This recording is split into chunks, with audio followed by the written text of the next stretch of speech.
had a guy that was in the running for Defensive Player of the Year every year as well, and Bruce Bowen. So it's not like Tim Duncan was by himself. See, the Spurs was so good because they had defenders like a Bruce Bowen that was very aggressive. So by the time they do get to the you want to change it about Bruce Bowen. So So how many hold on. How many titles did Bruce Bowen win about to without get to Tim my Duncan? point. Hold on, Brandon. And I was Bruce about to get to Bowen my. wasn't I on the wasn't team done, when the Brandon. I Spurs won let their you first talk, title. bro.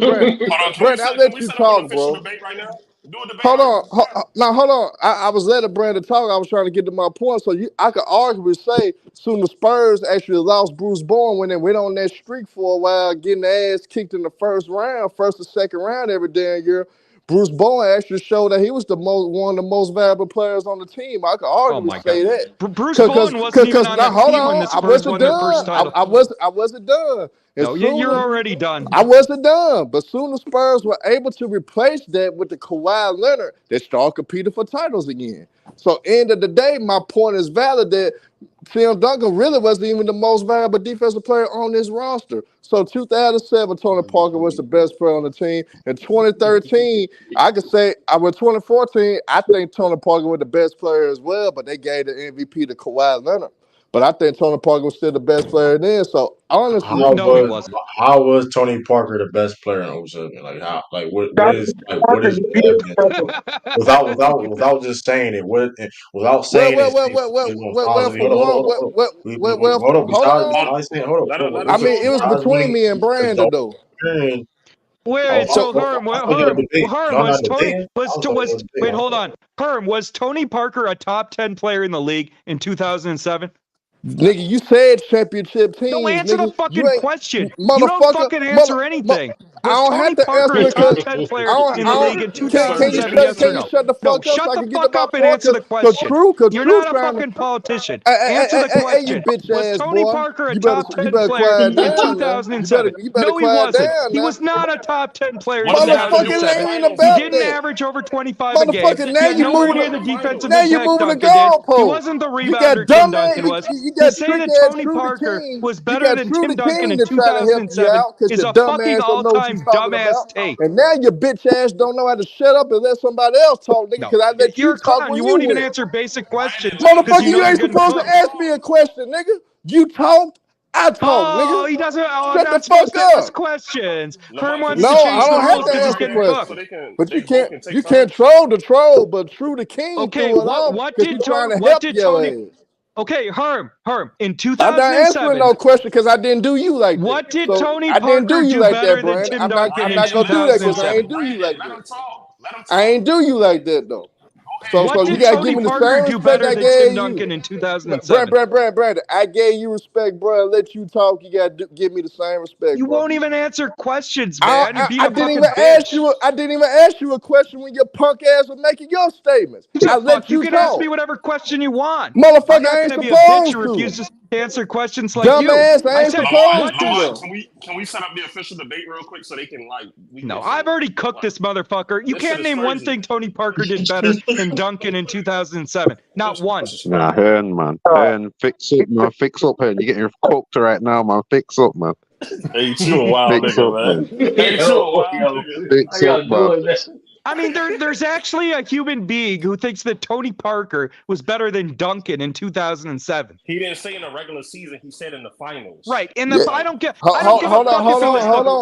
a fuck if it was the playoffs, the regular season, Pluto, or the preseason. Tony Parker was not better than Tim Duncan in 2007. Can I talk like I gave you the opportunity to talk? Because this is where you fucked up You talked the whole fucking time. No, I ain't saying shit, motherfucker. Other people been talking right because now, your you bitch clown. ass been interrupting.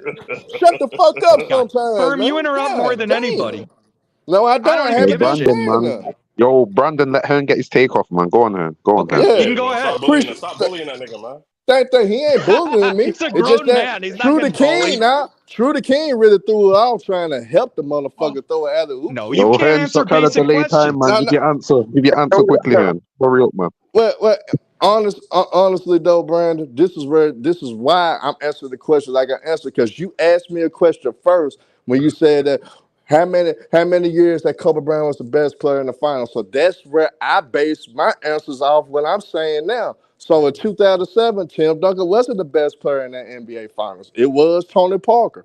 At the end of the day, Tim Duncan had an off series because Big Z Locked his ass, plays a great defense to contain Tim Duncan. He shot, you big on efficiency, right? Tim Duncan shot in the lower 40s, like 41% from the field in that 2007 finals. So you so big on efficiency, you don't realize Tim Duncan wasn't even efficient at all in that damn finals. It came down to Bruce Bowen defense, and it came down to Tony Parker being unstoppable in those fourth quarters against the Cleveland Cavaliers, because the Cavaliers didn't have no answer for Tony Parker in that whole damn finals. That's why he won finals MVP. He averaged 24.5 points per game. It was easy work for Tony Parker. Wait. So I let you go. I'd interrupt. I'm going to completely cook you, though. So the reason the Spurs swept Cleveland was LeBron shot almost 35% from the field. And you want to know why LeBron shot 35% from the field? It wasn't because of LeBron James. Yo, you just cried like a bitch when I interrupted you. So shut the fuck up, okay? So what I'm saying is that the reason LeBron shot 35% from the field was not because of Bruce Bowen, who wasn't even on the fucking Spurs when they won their first title when Duncan was a young player. It's because of Tim Duncan's rim protection, because LeBron was not a consistent shooter. So Bruce Bowen, with a rim protector behind him, could play a lot more aggressive POA defense. But Bruce Bowen, without Tim Duncan behind him, Kerm, you cry like a bitch when people interrupt you, and then all you do is interrupt. Just shut the fuck up. So it was Tim Duncan's rim protection which won that series against Cleveland. And you're missing the whole point. Tim Duncan impacts the game in 4 ways. He impacts the game as a scorer, passer, rebounder, and he impacts the game defensively in 3 ways: help defense, rim protector, and individual defense. You know how Kobe impacts the game? He scores. He doesn't rebound like Duncan. He doesn't defend like Duncan, and he's not as good of a passer as Duncan was either. Tim Duncan cooks Kobe. It's not even fucking close. And I ain't gonna take too many. I ain't gonna you take got his too many fucking of that dick in your bitch mouth. shit either from a white boy. First of all, white boy, where I'm from, Brandon, I ain't gonna lie. Where I'm from, I would have pistol whipped your ass for a white boy calling me a bitch. You couldn't pistol So no, I'm being for real. I'm actually being for real. Come on, keep it basketball. No, actually being for real. So calm down on that bitch. It was shit Tim for Duncan's real. rim protection that won hold the on, finals. That's what kept LeBron's efficiency down. Brand, I'm trying to get an understanding with you now. Don't call me no bitch no more. I don't let white boys do that. That's Don't how do LeBron that. talked to So I bar none when it comes to that. So please, for me, don't call me no bitch no more. If you do, motherfucker, I'm gonna try to find you. So don't do that.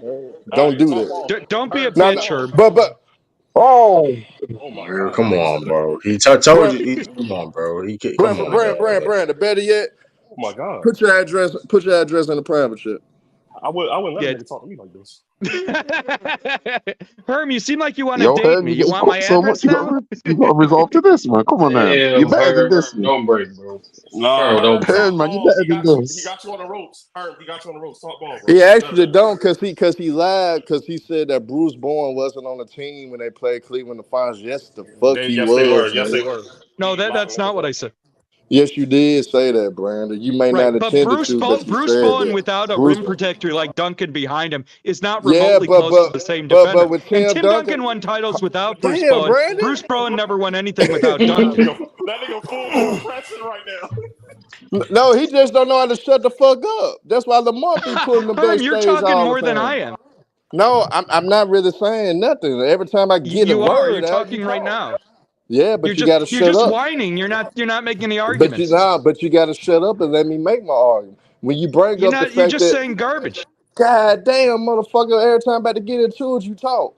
Go ahead. End of the day, Tim Duncan benefited off having a perimeter defender like Bruce Bowen. Because imagine if he didn't, it would have Tim Duncan possibly, like we seen in series before in his playoff career, when he'll get in foul trouble because the perimeter defense of the Spurs was lacking. We seen it plenty of times, especially in the Lakers series. Kobe Bryant was dominated by get it to the goal, get it whatever he want, dominated Parker, dominated Ginobili, even dominated Bruce Bowen. Hell, shit, Kobe Bryant got great numbers against Bruce Bowen for a guy to be a lockdown defender, 47% for the field against Bruce Bowen. The guy that Kobe Bryant struggles against in the playoffs would be a Tony Allen. Most likely, that's the guy he always struggled against. But besides that, though, Brandon, end of the day, bro, in that series against the goddamn Cleveland Cavaliers, Tim Duncan was not the reason why the Spurs won. It was Tony Parker being explosive on offense. It was the overall team defense of the Spurs, the game plan that Greg Popovich had on a young 21-year-old, a young LeBron James with no experience. They had that game plan that it basically everybody was around. LeBron James, he really couldn't get past anybody because soon he make a move, everybody collapsed on LeBron James. It wasn't just Tim Duncan; the whole team was collapsing on LeBron James. There's been film studies that could show Tim Duncan even said they used all 5 guys to collapse on them. Yeah, so but Tim Duncan was the most impactful. No, he wasn't. Yes, he was. LeBron was not a Bowen good was the shooter at most that point in his impactful. career. So rim Bruce Bowen protectors was like more Duncan had a impactful. huge impact. Tim Duncan said it was all 5 guys will collapse. It wasn't just. But I'm not arguing that point. I'm saying Tim Duncan was still the most impactful because LeBron was not a consistent shooter yet. So a rim protector like Duncan had a bigger impact than Bruce Bowen. Bruce Bowen was clamping on the. No, go ahead. No, but Bruce Bowen was not clamping LeBron Brandon, one-on-one. He had Duncan behind him, and that enabled him to play defense differently. Now, but also, Brandon, when Bruce Bowen left after that 2007 run, the Spurs didn't get back to the finals till they found a replacement for Bruce Bowen, which was Kawhi Leonard, that was playing on that same level type of defense. That's the truth. The Spurs were now losing. you're just saying bullshit because Tim Duncan started having injuries after 2007. No, he had fasciitis. He had injuries in his speed. That's why the Spurs struggled after 07. No, he was hurt before 07. He was hurt before. He was having injuries before 2007. So you can't bring Tim Duncan was not the same player. Tim Duncan was not the same player after 2007. He had a lot of feet injuries. He wasn't the same scorer. That's why the Spurs were struggling. It was not because they didn't have Bruce fucking Bowen. You're just lying. Yeah, that's not cap though. Can you prove to me otherwise why guards was killing the Spurs after that 2007 Tim Duncan was run? not. Tim Duncan had nothing after to do the with age Tim of 31 It was had a nothing to do with significant Tim Duncan. offensive decline. It was nothing because to do of with injuries. Tim Duncan. Okay, so what lockdown perimeter? Now hold on, Brandon. What lockdown perimeter defender that the Spurs had after Bruce Bowen left 07? Well, I mean, obviously, when the Spurs won the title, they had players like Kawhi. They had other players. No, they didn't get Kawhi until 2013. So what? Right, but they did from 2008 to 2012, Brandon. Right, Who did they have to Tim replace Duncan the was impact not of Bruce Bowen? No, that was what their I'm problem. saying is that's they didn't have great perimeter defense.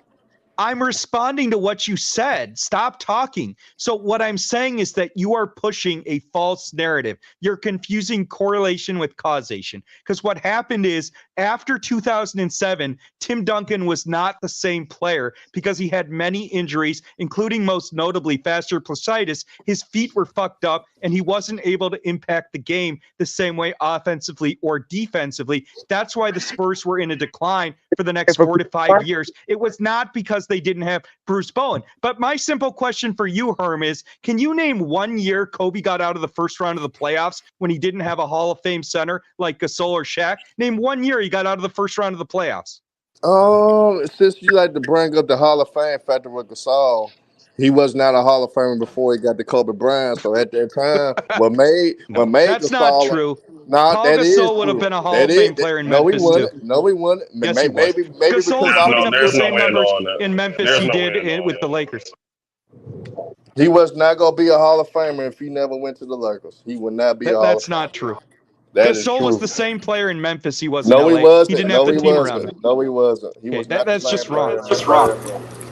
We had talent. How's Tim Duncan a better passer than Kobe? Because Tim Duncan had better vision. I mean, Kobe was a scorer. He didn't like to pass. Nah, he Tim did Duncan have to was, run. Yeah, Don't you know that he had had to run an offense in the triangle and he had to facilitate the offense through Shaq in that triangle early in his career. Yeah. That's why the story of Kobe Bryant is unique, nigga, because at the end of the day, he went from being a role player to a second option and basically having to accept the role to run the offense through Shaq. And then as Shaq, after they won that first, ring, Shaq really started letting his body go, and Kobe Bryant had to be the co-star, and Kobe Bryant had to start putting more on his shoulders around that time. Yes, Shaq was still the most dominant force, but Shaq wasn't the same because he let his body go. He started being injured every year. He started off the season being hurt. So Kobe Bryant in the regular season carrying the Lakers the first 20, 30 games without Shaq being the number one option. But Kobe Bryant did show that Kobe Bryant did show the ability to in the pass. playoffs on the Lakers every year when the Lakers won a title with Shaq and Kobe. And Duncan was a better passer than Kobe. Duncan had better vision. He had better touch. Hold on, Brandon. Duncan was a better passer than highlights of Kobe and Shaq. How do you measure that? No. One of the highlight signatures of Shaq and Kobe was that Kobe Bryant penetrated through the alley-oop to Shaq when they played Portland, nigga. So end of the day, Kobe Bryant knew how to pass. He knew how to let himself run an offense through another. Be honest, that was a bad pass. Shaq went up and got it. Hey, but you supposed. But Lamar, but you supposed to throw it up when you got a. That was what made that play so spectacular. Is that it was a bad. It was pass. in the clutch. It was in the clutch. Shaq went up there and brought that thing home. That Shaq was even surprised that he went up and got it. Right, but the other point that you're missing, Herm, is that at least two of the Lakers titles were made possible by bullshit NBA officiating. The Lakers don't beat Sacramento without help from the officials. I mean, he had Shaq Tim Duncan. Right? Tim Duncan has five. Right? Tim Duncan has 5 legit titles. At least 2 of Kobe's titles were made possible. Nothing's rigged, but at least 2 of his titles were made possible by bullshit officiating, like in the Sacramento series. So you really, so if you say that though, Brandon, that even made Kobe Bryant more significant, nigga, because hell, this two make his 2 rings. Kobe needed help from the refs. No, because you bring it up to Portland didn't shoot a single free throw in the fourth quarter of the game when Kobe hit Shaq. You must be watching Vlad TV. The Lakers got a lot of help from the refs. Vlad TV.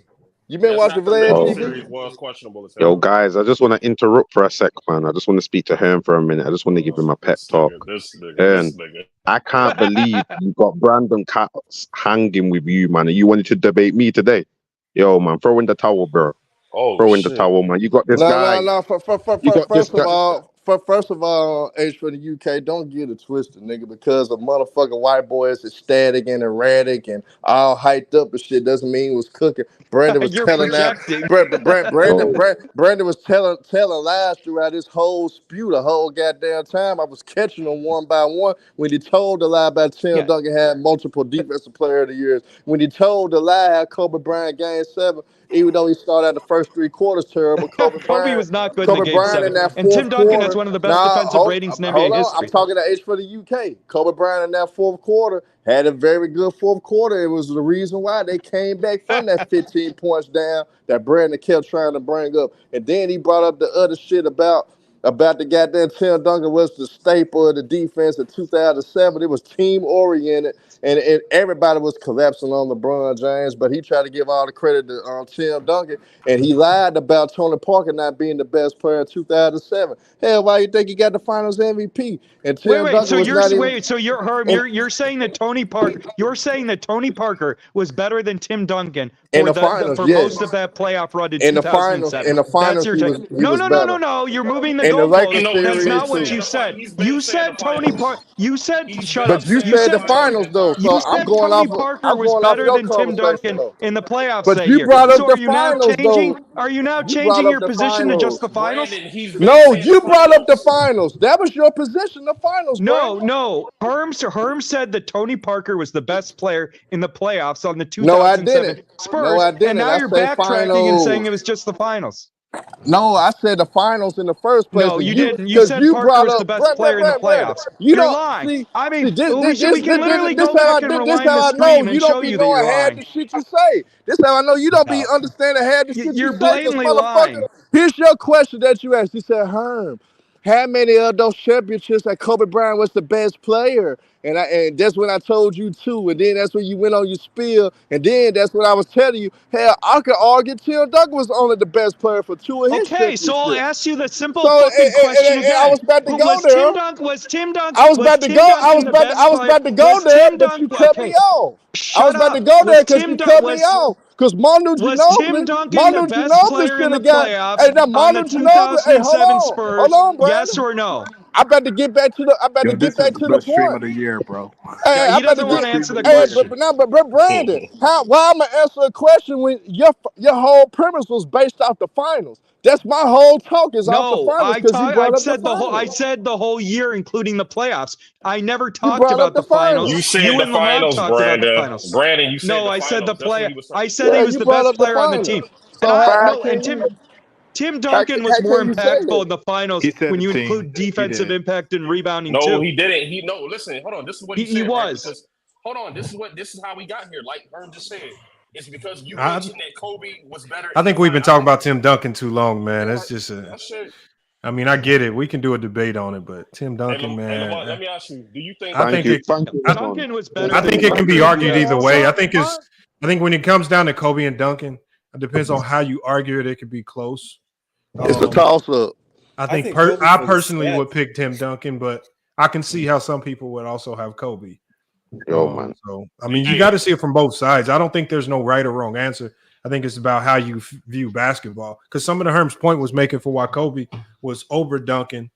I mean, even though it was off the court stuff, that stuff does matter. The shoes and the stardom but if you're just going strictly pure basketball, X's and O's, I think Duncan might edge him out there because of the defense and the things he can do there. So just depends on how you argue it. That's all. I don't think there's no right or wrong.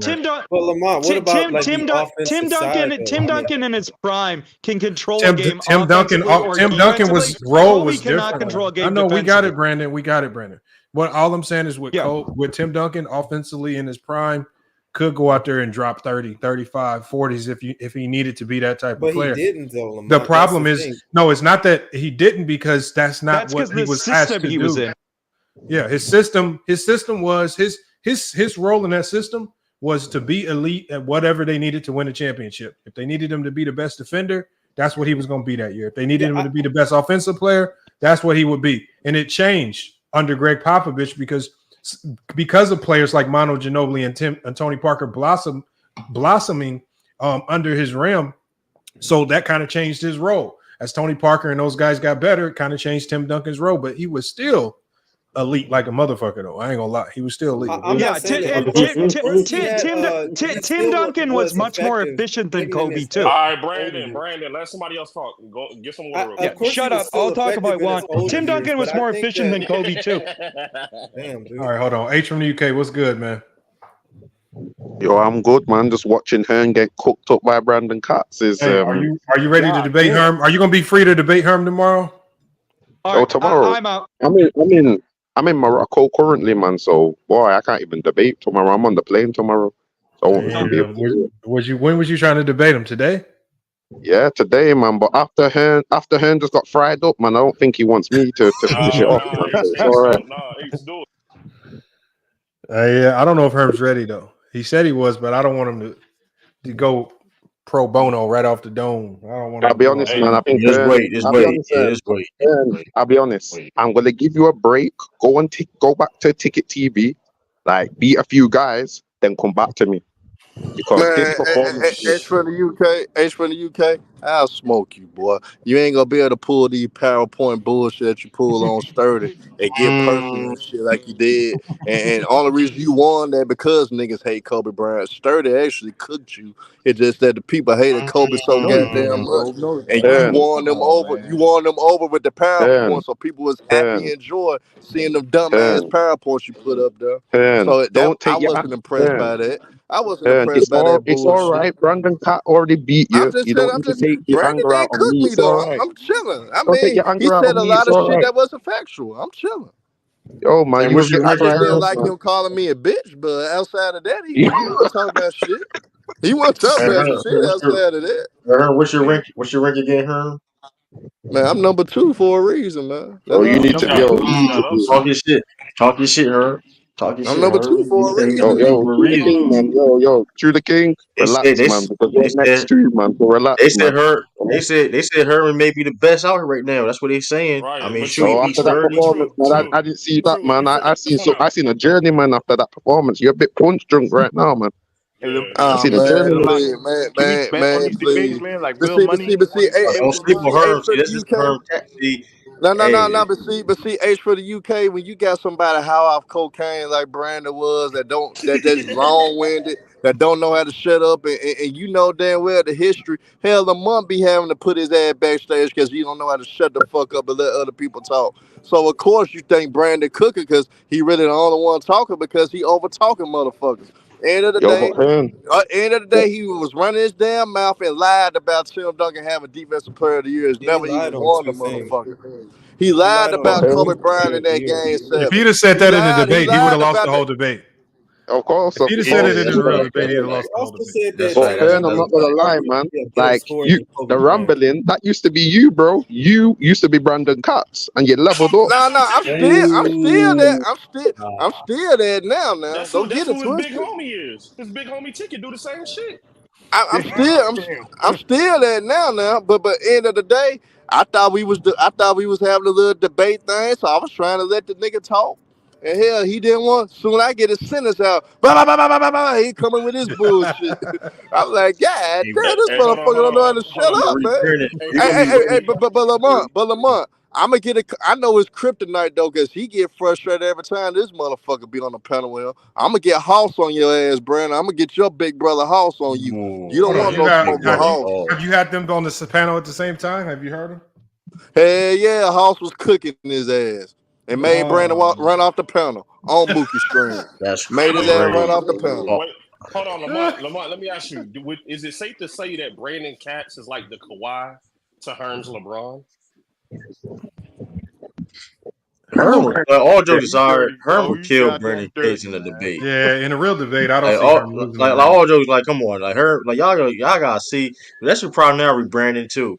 That's why you going. That's why you're gonna get 30 March 23rd, man. You're gonna get 30 because people think you may not even show up. How you feel about that? True.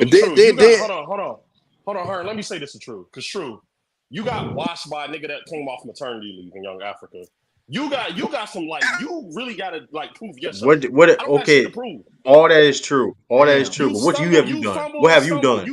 What have you done though? Stumbled through all of your rounds, bro. Nah, Brandon, you can't talk, man. You didn't ducked everything. What have you had? Lamont, I ain't ducked shit. What happened then? And choose the topic. He had something going down last week. And choose the topic for me in Africa. I go at Young Africa and H for the UK same day. I won't give a damn. You move one debate, like the day we were supposed to do the shit. You move the shit the next day. I had shit to do, and then it was some personal shit. That's it. Bro, you done missed like 5 debates, man. Bro, I've only had 2 debates scheduled. I can ask ChatGPT. Yeah, go ahead. Go ahead. Hold on. Let me ask you real quick. Hold on, because what was the nigga? All I know is set one up for me in Africa, man. Set one up for me in Africa too. I know this, man. All that washed up. All that washed up. All this case. H for the UK. I ain't gonna lie. I actually forgot about our debate today, though. I actually forgot about. I knew you forgot, man. Yo, man. I give people amnesia, man. The fear just made you forget, man. It's all right, man. No. I want smoke. I want smoke with you, though. I do want smoke with. Nah, but see, H for the UK. I've been thrown out because we really haven't been doing debates, though. So I've been thrown out about the whole thing for real because we haven't really been doing them. I was the last debate when I went against Go Trans Kingdom. Oh, Brandon might be right. ChatGPT said he missed 2 debates. Right, exactly. He right. That's fair. He right. That's too many. Too many. But listen, if he had things going on, that's fine. But I tell you this right now, March 23rd, it's gonna be your first and last debate. And take 4 niggas out at one fucking time. I don't duck nobody. In truth, that ain't nothing new. I've been did that. Hey, listen, Brandon. I did that years ago. I did that years. You asked Herm. I did that years ago. That ain't nothing new.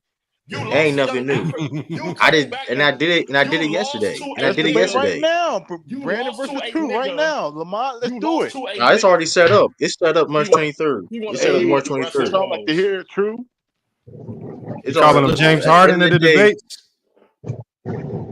James Harden Hall of Fame, Randy. We talking about Pat Bev. We call about Pat Bev compared to James Harden. Bro, you stumbled through all of your fucking rounds, bro. You got mush mouth. I got a lot of dubs, and I got the most wins, and I got the most wins on here. I got the most wins on here. Let's make that. And guess what? And guess what though? When people debate me, and guess what? When people debate me, they prepare for their life. They know what they know. They know for one thing. They ain't nobody ever. Can I give a shout out real quick? Yeah, nobody ever slept on me. Let me give a shout out real quick. Let me give a shout out to let's give a shout out to Herm coming through in the Cash App. Frank came through again. George, as usual, always coming through to support. Salute to George And then we got Grindo24, man. Salute Grindo, man. He one of the OGs of the channel too. I've been seeing his name pop up, but he's always in the comments and he's always been in the video. So salute to Grindo as well, man. Coming through in the cash out, man. Appreciate y'all.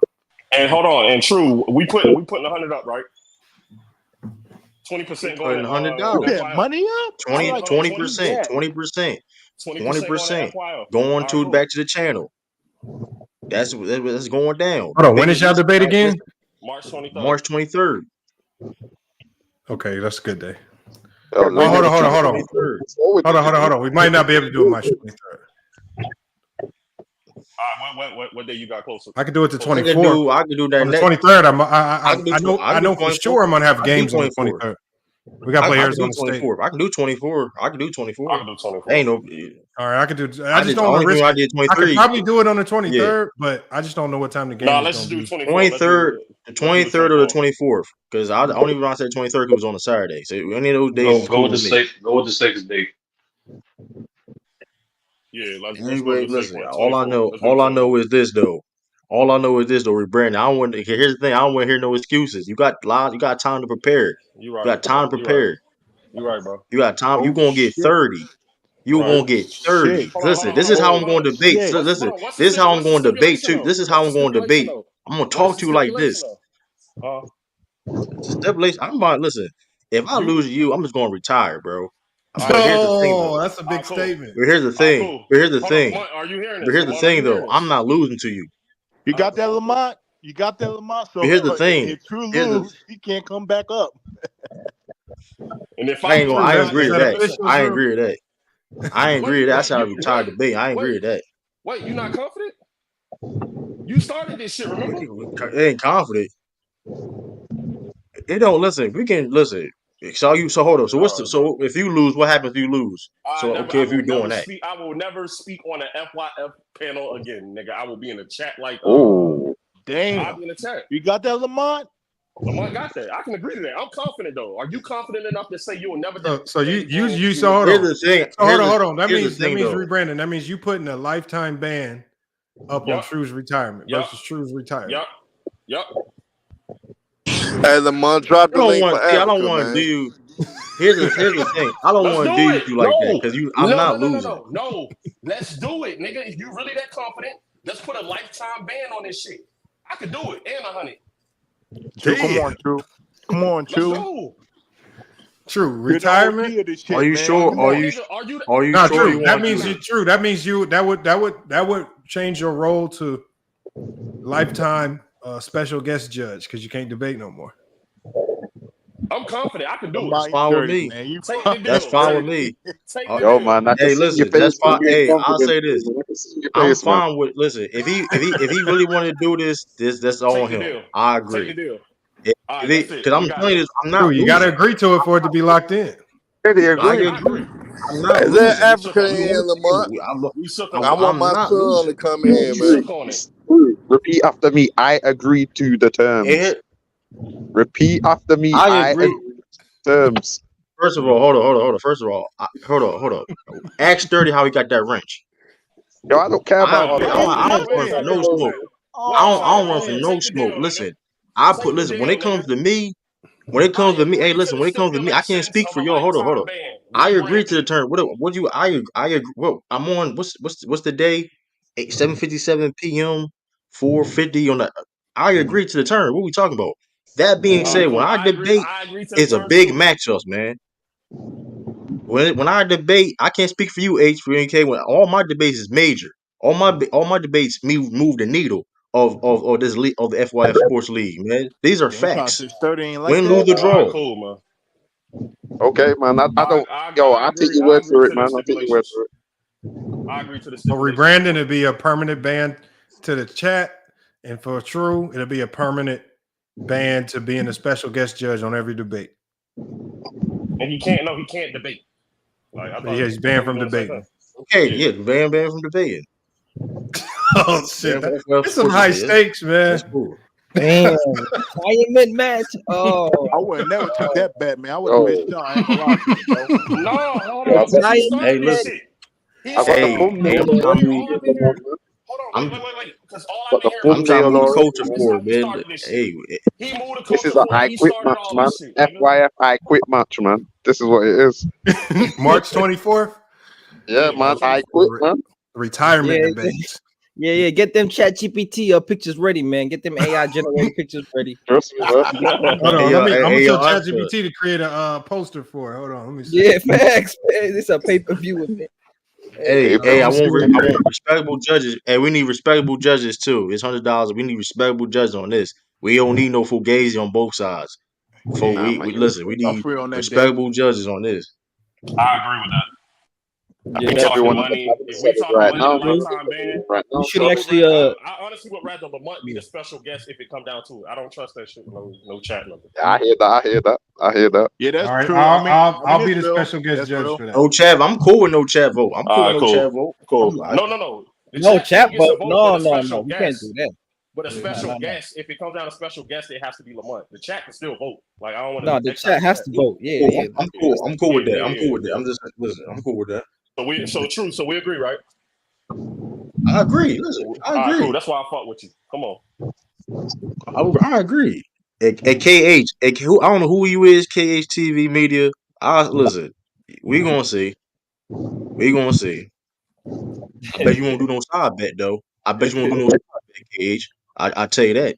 So true. Before you get into this retirement I got match, 20 like on Brandon right now.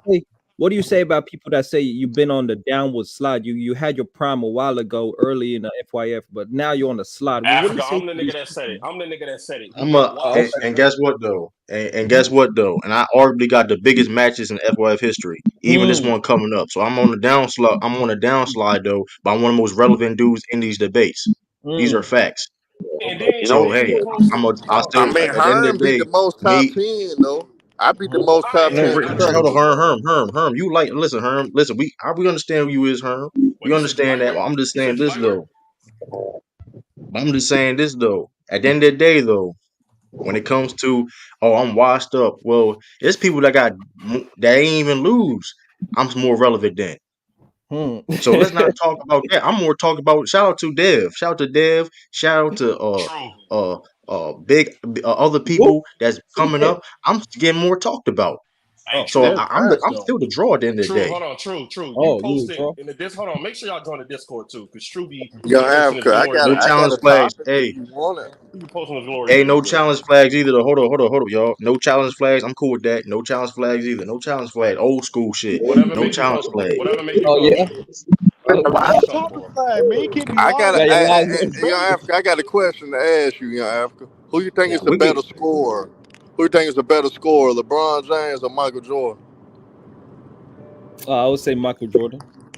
Okay, we can't do that one then. I thought you was gonna be dicked out and say LeBron. No. We're gonna do ChatGPT is gonna break it down, bro. We're gonna get Enough Get y'all said. shit together now. Enough said. I want to do it for the UK.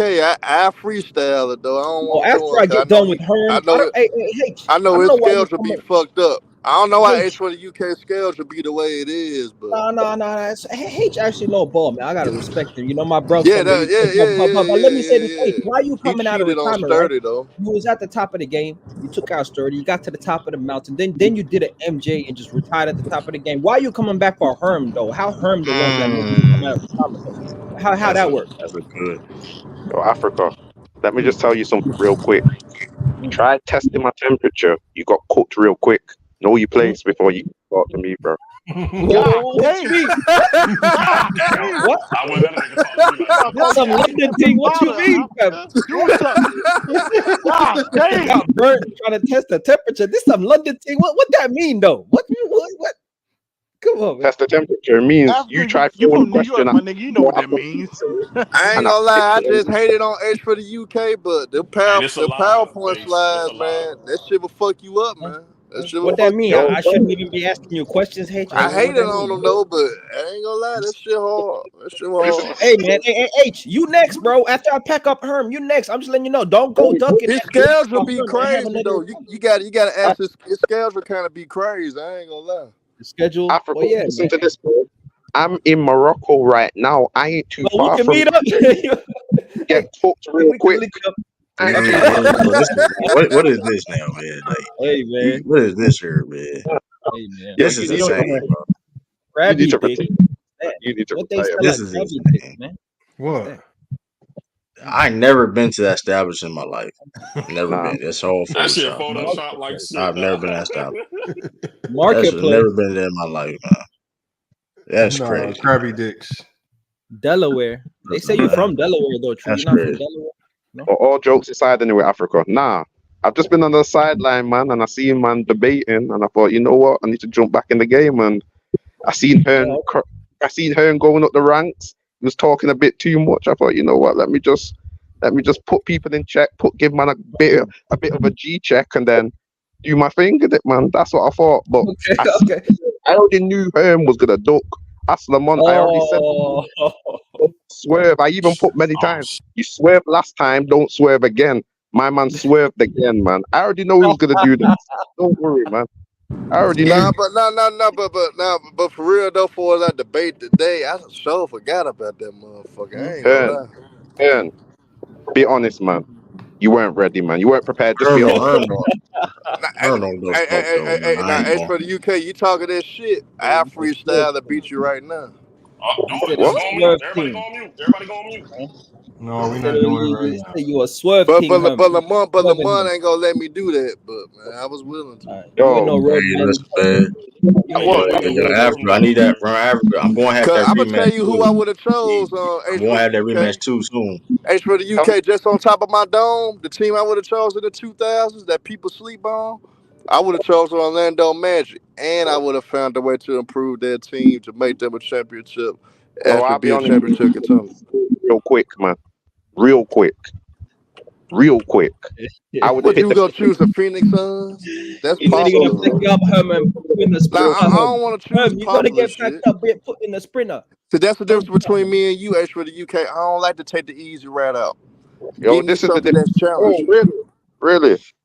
So when I had Steph Curry against Kobe, was that the easy way out? I thought you was talking about like the early 2000s, like from 2000 to 2010. Right. I didn't think you was talking about the whole 2000s. No, H. Steph Curry over Kobe is not the easy way out. That's not the easy way. There you go. Thank you, man. I like what you're trying to do, Hearn. You're trying to switch this. So what you say you would have chose again? What you say? Now, what you say you would have chose again? Phoenix Suns, man, 2006 to 2007 season. I'm saying that's the popular take. I could have easily chose that, but I didn't want to do that because I know that's easy. That's easy to do. That's why I chose the Magic. What would you do, bro? What would you do? Just out of curiosity. What would you do? I mean, really, the Suns really weren't missing too much as is. I think honestly, you probably could have around that time, 2006. I forgot the free agent class, so you gotta realize who was free agents around that time to understand what you could implement. I think I would have probably want Raja Bell to come off the bench, and I probably would have found me another 3-and-D guy that was better than him, but I still also have him to come off the bench, and that probably could have helped solidify. Stoudemire at the 4, and I could have been more versatile. Maybe Sean Marion could have went to the 3. I had to look at that free agent class around 2006 or 7 and go based off the needs. But they really wasn't lacking too much of nothing anyway. If Robert Orr then shoulder checked Steve Nash ass, they probably would have won that series. To be honest, I hear you, bro. All jokes aside, man. Like I hear you. But anyway, when do you want to reschedule, man? When do you want to reschedule? I had to go off your schedule though, because I know you be having a lot of shit going on. So what would be best for you? That's true. I can do next week, man. You can reschedule for next week, man. That's fine. All right, I'm gonna stick with the Magic because I want the channel, so I'm gonna stick with the Orlando Magic. What's the topic y'all doing? Most underrated team of the 2000s? Nah. It's pick a team in the 2000s who didn't win a ring and tell me the moves you do to make them championship. To make them championship. Yeah. That's a good challenge though. You know what I'm saying? Like Phoenix could be slick, low key, tough to be real because they already, to me, they were solid. It just They was already contenders, fast. Yeah, they were solid, but the thing was, he probably could make some adjustments with the coaching staff to bring in the defensive guy to help Mike you giving him D'Antoni. ideas, not Herm. Damn, Herm. No, I'm just saying. There's several different because it's not all just about the players. So that's the difficult thing about it. Okay. But it's different. People sleep on Lamont's Portland Trailblazers with Rasheed Wallace and those teams. That was a nice team. Rasheed Wallace. They really didn't need anything. Zach Randolph, Stoudemire. That was a nice squad. That Barnsley well. They just had too many forwards, man. That was a problem. It was that'd be a nice team in this era. Like that was ahead of its time. Real big team, had some size, shooting. It was nice.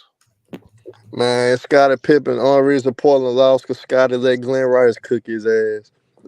And that led to the comeback of Glenn Rice was cooking in that damn fourth quarter and shit, man. If it wasn't for Glenn Rice cooking Scottie, Portland would have won that series a month, know that. Scottie got his ass cooked. What you mean? He was old with a bad back. I mean, Glenn Rice was old, but Glenn Rice led the comeback. Man, that was prime Shaq, man. They had bigger problems than Glenn Rice. Shit, Shaq wasn't the reason why they came back, though. Okay, game 7. One game. Yeah, you gotta look at Glenn Rice went the fuck off. Okay. Are you sure? I don't know. I don't remember that game. Okay.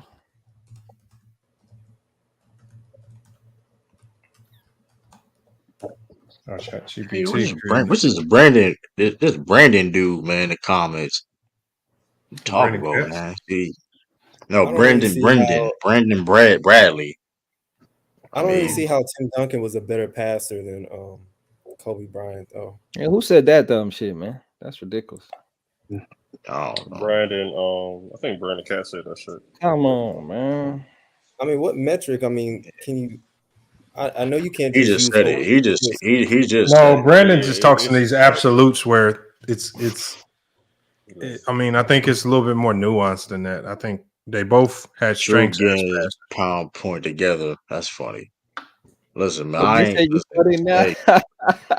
March 24th. Hey, March 24th, man. True. Do you want to do a lifetime ban or you want to do 90 days? Because they saying lifetime. No, it's already wrapped. Don't switch it up now, don't switch it up now. Listen, I'm cool with either one. I'm trying to help him. I don't. Man. Help me. You want charity out here, Brandon? Man, don't do that. Hey, listen, man. Cook them. Hey, listen, man. At the end of the day, I'm gonna show you why. I'm gonna still come kick it with you. Nah, at the end of the day, listen. At the end of the day, because you want to ask for this. I didn't listen. You didn't want to ask for this from the beginning, in the first place. When that being said, I'm gonna show why I'm the GOAT. March 24th. I'm gonna show why I'm the GOAT. Whoever said that you were the GOAT? Hey, man, you need to put up the GOAT. This is what I'm telling you. You need to put up the GOAT. I'm gonna tell you what. Bro, Young Africa, you need to put up the criteria for a great debate. You need to do all that for the debate. This is why I feel. Hold on. I don't believe him. You the GOAT? Okay. You don't believe me? I'm gonna show. Listen, I'm gonna show why I'm the GOAT. There's a reason why you on Young Africa. Put somebody on the big screen. Yeah, put you on the big screen because we don't believe him. He's trying to be tough right now. We want to hear. Oh no, he's talking about he the GOAT. I'm the GOAT. There you go. True. I'm the GOAT. Talk your shit, True. I'm the GOAT. Listen, I'm gonna show you why I'm the GOAT. Simple as that. March 24th. Listen, it's the reason why the FYF criteria and the ChatGPT is all things I did. Who was the first person to take multiple debates in one day? Now everybody want to do it. Let's not forget, I'm the longest reigning #1 in FYF history. Let's not forget this. Before Young Africa, quote unquote, KO, TKO, Mingle Jester, who had the first ever TKO? It was me. It was me before. So everything I did first before everybody else. Are you talking about and guess what?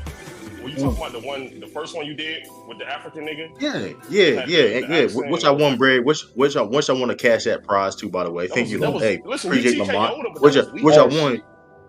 You a prize fighter? Hey, guess what though?